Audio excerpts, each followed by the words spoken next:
Thank you. Throughout these bizarre hearings, the Democrats have struggled to make the case that President Trump committed some impeachable offense on his phone call with Ukrainian President Zelensky. The offense itself changes depending on the day, ranging from quid pro quo to extortion to bribery to obstruction of justice, then back to quid pro quo. It's clear why the Democrats have been forced onto this carousel of accusations. President Trump had good reason to be wary of Ukrainian election meddling against his campaign and of widespread corruption in that country. President Zelensky, who didn't even know aid to Ukraine had been paused at the time of the call, has repeatedly said there was nothing wrong with the conversation. The aid was resumed without the Ukrainians taking the actions they were supposedly being coerced into doing. Aid to Ukraine under President Trump has been much more robust than it was under President Obama, thanks to the provision of Javelin anti-tank weapons. As numerous witnesses have testified, temporary holds on foreign aid occur fairly frequently for many different reasons. So how do we have an impeachable offense here when there's no actual misdeed and no one even claiming to be a victim? The Democrats have tried to solve this dilemma with a simple slogan: he got caught. President Trump, we are to believe, was just about to do something wrong, and getting caught was the only reason he backed down from whatever nefarious thought crime the Democrats are accusing him of almost committing. I once again urge Americans to continue to consider the credibility of the Democrats on this committee who are now hurling these charges. For the last 3 years, it's not President Trump who got caught, it's the Democrats who got caught. They got caught falsely claiming they had more than circumstantial evidence that Trump colluded with Russians to hack the 2016 election. They got caught orchestrating this entire farce with the whistleblower and lying about their secret meetings with him. They got caught defending the false allegations of the Steele dossier, which was paid for by them.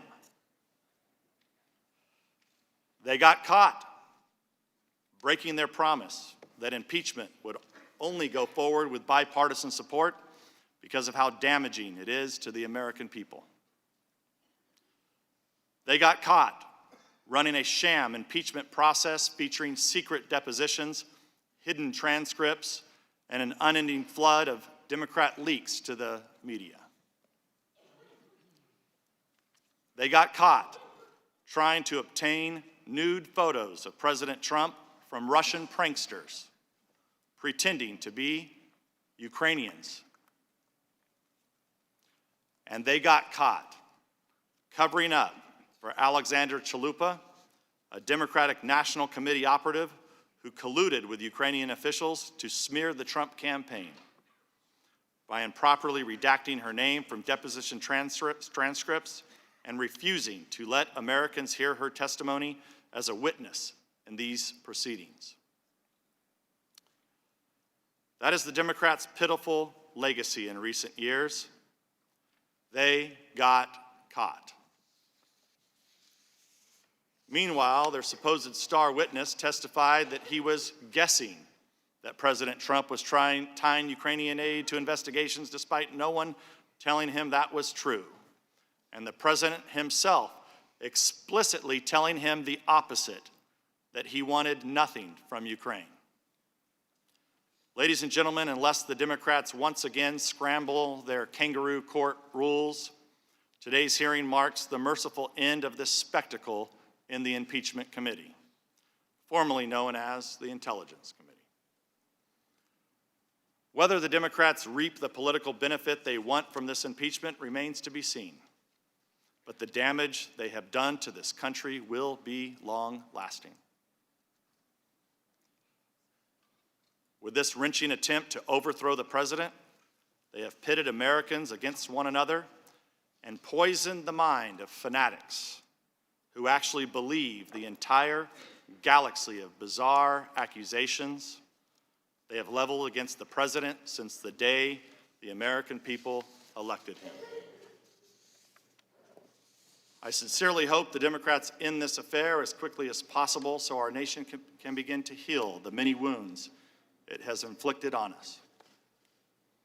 The people's faith in government and their belief that their vote counts for something has been shaken. From the Russia hoax to this shoddy Ukrainian sequel, the Democrats got caught. Let's hope they finally learn a lesson, give their conspiracy theories a rest, and focus on governing for a change. In addition, Mr. Chairman, pursuant to House Rule 11, Clause 2J1, the Republican members transmit our request to convene a minority day of hearings. To date, you have blocked key witnesses that we have requested from testifying in this partisan impeachment inquiry. This rule was not displaced by H.Res. 660, and therefore, under House Rule 11, Clause 1A, it applies to the Democrats' impeachment inquiry. We look forward to the chair promptly scheduling an agreed-upon time for the minority day of hearings so that we can hear from key witnesses that you have continually blocked from testifying. I'd also like to take a quick moment on an assertion Ms. Hill made in the statement that she submitted to this committee, in which she claimed that some committee members deny that Russia meddled in the 2016 election. As I noted in my opening statement on Wednesday, that in March 2018, Intelligence Committee Republicans published the results of a year-long investigation into Russian meddling. The 240-page report analyzed 2016 Russian meddling campaign, the U.S. government reaction to it, Russian campaigns in other countries, and provided specific recommendations to improve American election security. I'm going to ask my staff to hand these reports to our two witnesses today, just so they can have a recollection of their memory. As America may or may not know, Democrats refused to sign on to the Republican report. Instead, they decided to adopt minority views filled with collusion conspiracy theories.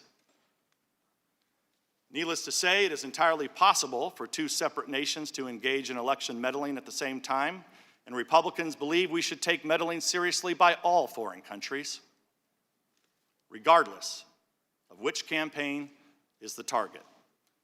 I'd like to submit for the record a copy of our report titled Report on Russian Active Measures. I yield back.